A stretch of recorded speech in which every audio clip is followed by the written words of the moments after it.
church where I was able to grow. I started to come here more often, and now I'm on my way to West Africa to serve the Lord.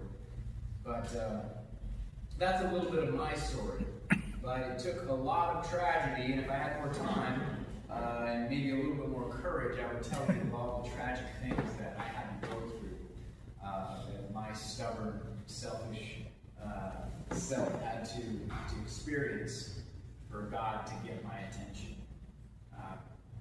But I'm glad that God kept me alive these years where I should have died, and He spared me, and even in His judgment there was mercy. And I'm glad that I'm able to point people to Jesus Christ.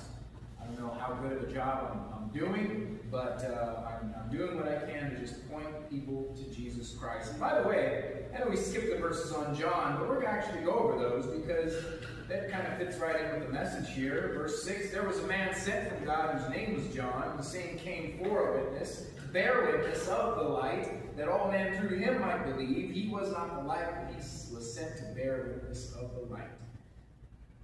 By the way, I know John the Baptist was in a sense special, being the forerunner of Jesus Christ. He was basically the one who rolled out the red carpet and says, all right, Jesus is about to come. Get ready.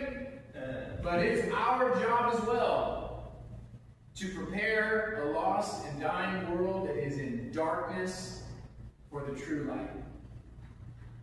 To introduce people to Jesus Christ. To introduce people to the Savior. Every time I come up here, every time a pastor comes up here, he's trying to introduce you to the light of the world, who left his home in heaven, put on sinful flesh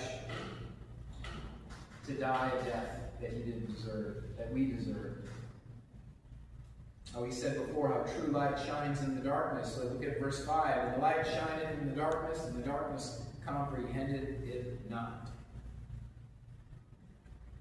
It was a very dark world, even in the years that Jesus walked this earth. The church had gotten so pharisaical, so hypocritical, taking advantage of the people and exalting traditions over the law of God and the love of God. By the way, that happens a lot nowadays too.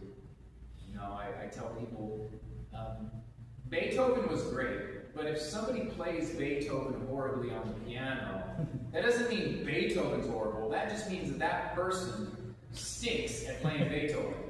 And we got a lot of people that really stink at playing the Christian